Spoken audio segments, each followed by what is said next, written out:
Kigali. What they don't show you behind the beautiful buildings. When you search for Kigali online, what do you see? Clean streets, beautiful buildings, modern roads, green spaces, shiny convention centres, and carefully framed images of what is repeatedly presented as one of Africa's great urban success stories. But today, I want to show you something different. Not something coming from an opposition politician, not something coming from a foreign activist, and not something coming from somebody sitting thousands of kilometers away criticizing Rwanda. BTN TV, a Rwandan media outlet, reported this information. According to the report, authorities in the city of Kigali inspected more than 60 buildings. And what happened next should make us ask some serious questions. Inspectors temporarily closed 14 of those buildings after identifying problems. Think about that for a moment.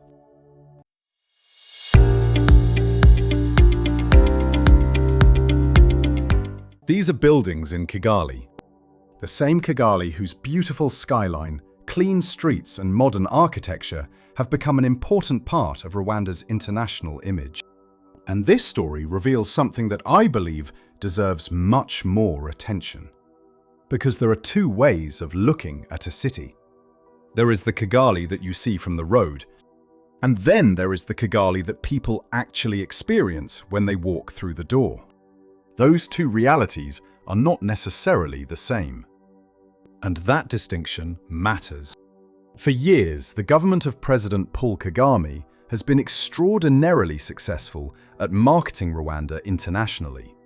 When international conferences come to Kigali, visitors see immaculate streets. They see landscaped roads. They see modern hotels. They see Kigali Convention Centre. They see new developments. They see order. And photographs of Kigali circulate around the world as evidence of Rwanda's transformation. Now, let me be very clear. Kigali has genuinely changed. There are real infrastructure projects. There are real modern buildings. There are clean areas of the city. Those things should not be denied simply because we disagree with the government. But development should never be judged exclusively from the outside. A beautiful facade does not automatically mean a good building. A clean street does not automatically tell us about the quality of housing. And a beautiful photograph does not tell us how ordinary people experience that city every day. That is why this report is interesting.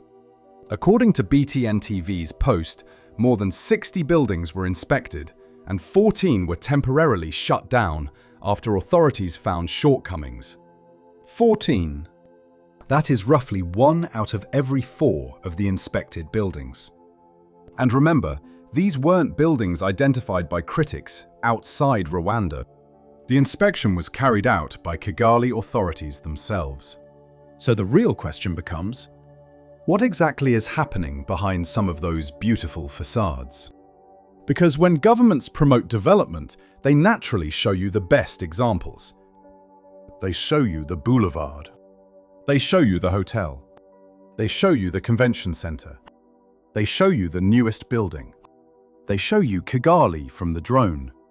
But ordinary life happens at ground level. People live inside these buildings. People work inside them. People shop inside them. People depend on their safety. And if authorities themselves are finding conditions serious enough to temporarily close buildings, then those conditions deserve public discussion. For me, this connects to something much bigger about Rwanda. Image has become extremely important under Kagame. Rwanda is marketed through very powerful messages: cleanliness, security, technology, investment, efficiency, modernity. And there is nothing inherently wrong with a country promoting itself. Every government does it. Every tourism board does it. Every major city does it. The problem begins when the image becomes more important than examining the reality underneath it. because a country cannot be governed like an advertisement. Development is not Instagram. Development is not a drone shot. Development is not a perfectly landscaped road photographed when an international delegation arrives. Real development is what citizens experience when the cameras disappear. Is the building safe? Does the plumbing work? Is there proper ventilation? Are electrical installations safe? Are sanitation standards respected? Can ordinary people afford decent housing? Are regulations enforced consistently? Those questions matter more than whether the exterior looks impressive. And this is where I believe Rwanda needs a different conversation. Instead of becoming angry whenever someone questions the image of Kigali, why not investigate the criticism? If a building looks beautiful outside, but inspectors discover serious problems inside, fixing those problems strengthens Rwanda. Hiding them does not. Talking about them strengthens Rwanda. Silencing discussion does not. And we should actually recognize something important here. The fact that Kigali authorities inspected these buildings and temporarily closed some of them can itself be viewed positively. That is what regulators are supposed to do.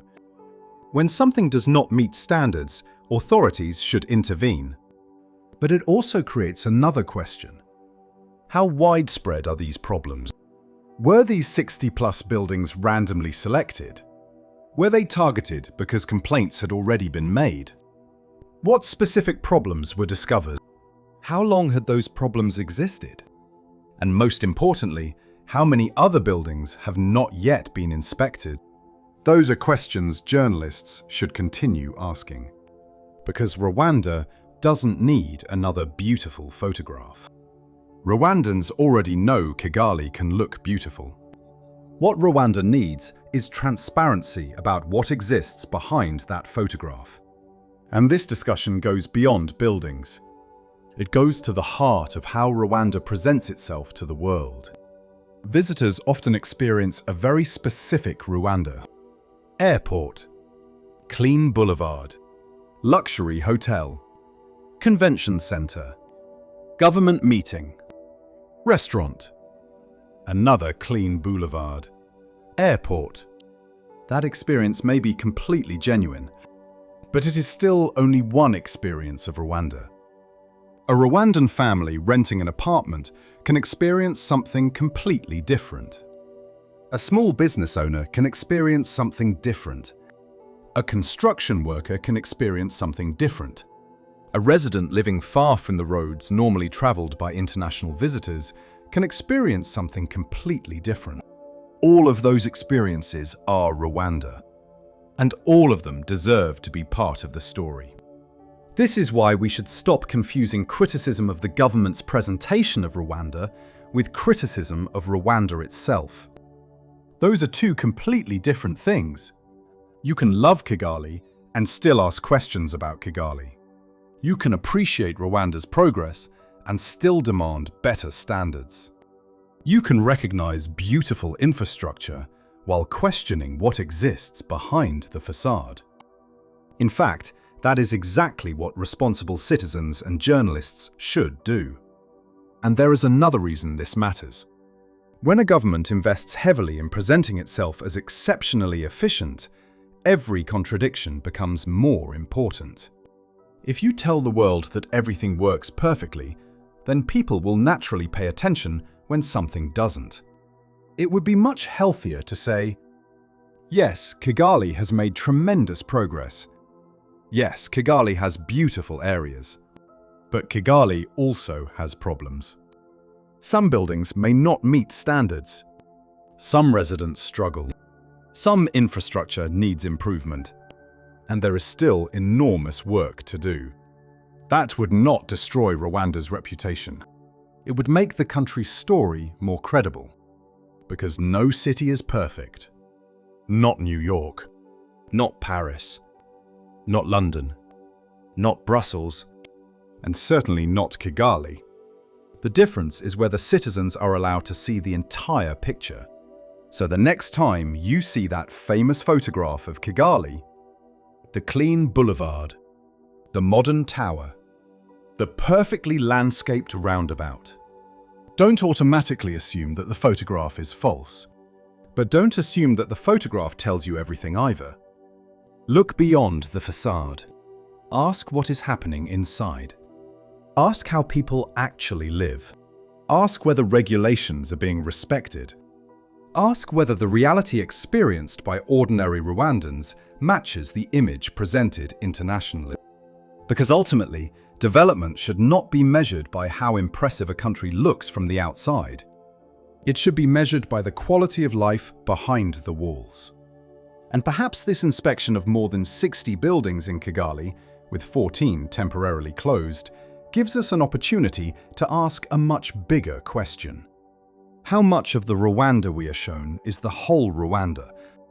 And how much is simply the part we are supposed to see? This is Rwanda Digest. And here we look beyond the image to understand the story behind it.